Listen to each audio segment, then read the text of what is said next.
Gaming culture has changed into a world that is almost unrecognizable compared to the world I grew up in. You are racist. Remember being able to rent an entire video game console or 1-900 numbers for video game tips?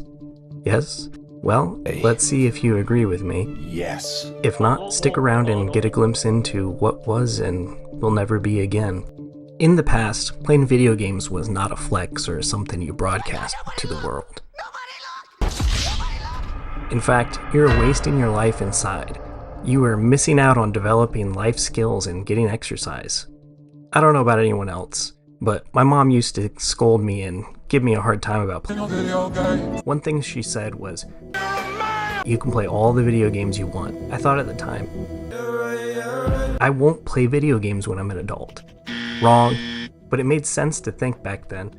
I didn't know a single adult that played video games.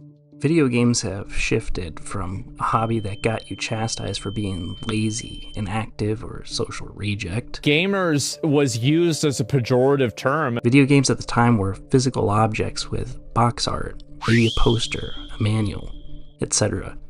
And you had to physically go get the game. Arcades were real physical places that you could meet people. Video game rental stores allowed you to grab a game and play it for a couple days. You don't have to go anywhere to get a game now. There's nothing physical about the game. Gamers now are also not physical, and many wear this as a badge of honor or an accomplishment.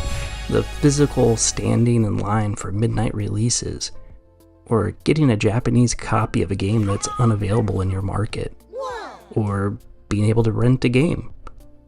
This is all gone for the most part. To those that never experienced those things, they will not appreciate it as any loss. There aren't really arcades, except for Hipsters. How dare you? Being a gamer wasn't a thing. You were just someone that played video games. But now we have the term gamer. A gamer is more than just a tag or a name.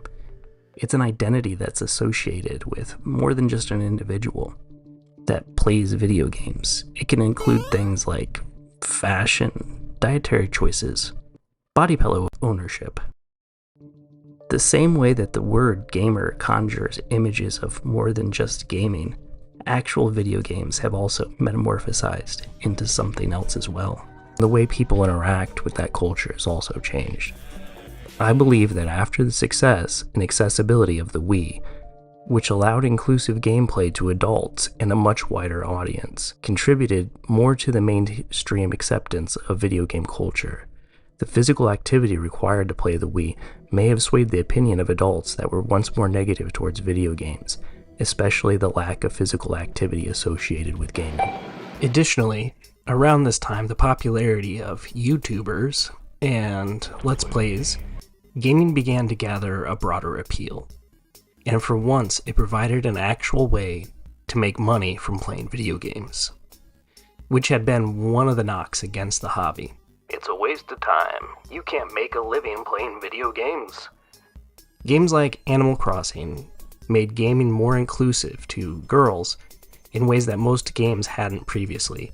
Games went from Duke Nukem, Postal, Warcraft, Doom. These games made me sprout my first chest hair, switch from Sprite to Dr. Pepper. If you know, you know. These games were FUBU, for us, by us. Games for men, or, young men and boys that wanted to be badass men. Split screen gaming, talking shit to your friends right next to you. No mute. Grow up or get out. Out of here, man! Got him, man beast.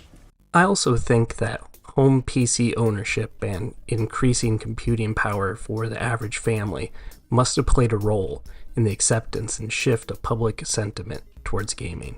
You didn't need your parents to drop money on a console that was solely dedicated to playing games.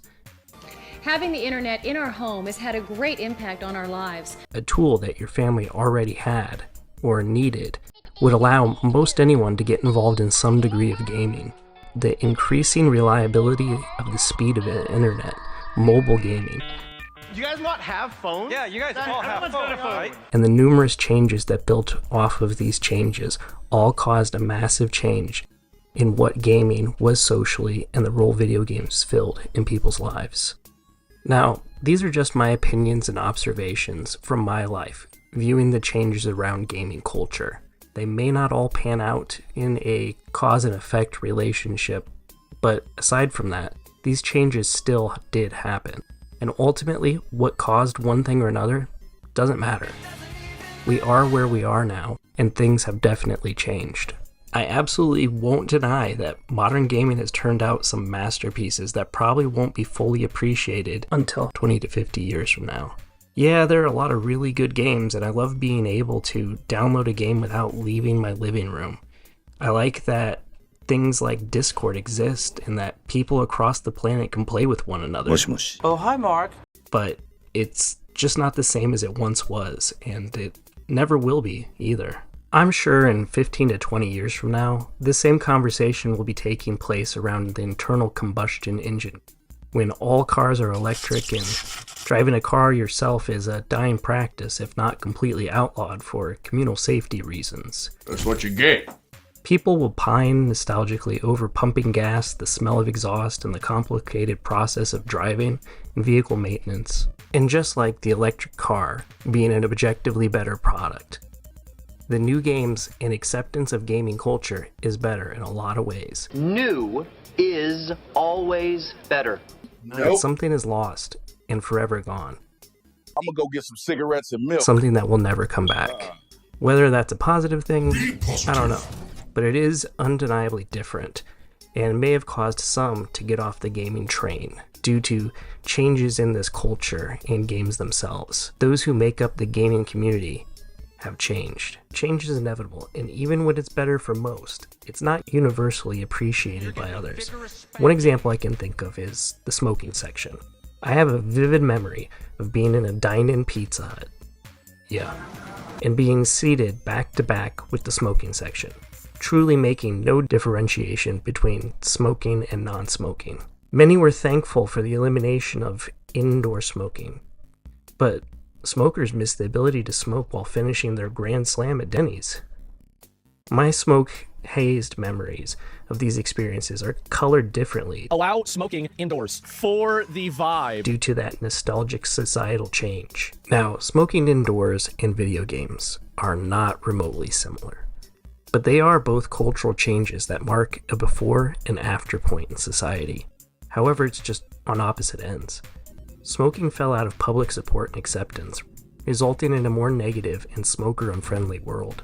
Gaming, however, became a potential career, an identity, etc., and is generally accepted to no longer be a mostly negative thing. So anyways, let's get down to the nitty-gritty. Now here's a list of things from gaming culture that are now dead.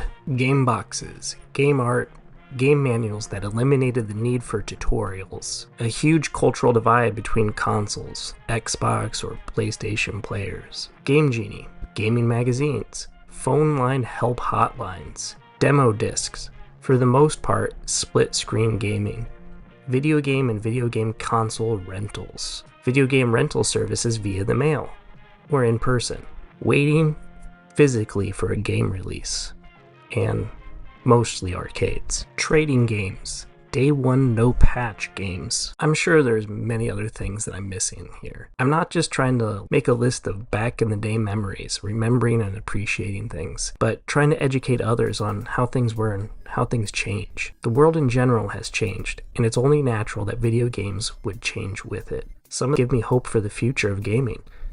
Things like cloud gaming, eliminating many barriers to entry. Portable gaming is transformed into forms that I could only have dreamed of as a child. I am really curious where things will go in general. As a kid in the 90s, the future that comic books and animes envisioned, and that I hoped for, was pink-haired girls, high technology, electric vehicles, and fashions that we have now materialized and realized. So, what now? I don't know, man. I have no idea. I miss aspects of the pre-gamer period, but I am enjoying the world we live in now. Oh, so true. Both things can be true. The things that I appreciate now are probably already gradually being replaced, and we won't even know or fully appreciate those changes until they've passed as well. Like game ownership In many ways, I think I have graduated from the ordinary gamer environment and occupy an OG space now. Not interested in much other than single-player games. I can do it myself. And I'm okay with that. I'm here to offer guidance to the youngins and to go on rants that no one wants to hear other than other old-timers. Thank you for watching. Let me know what your thoughts are on how gaming culture has changed.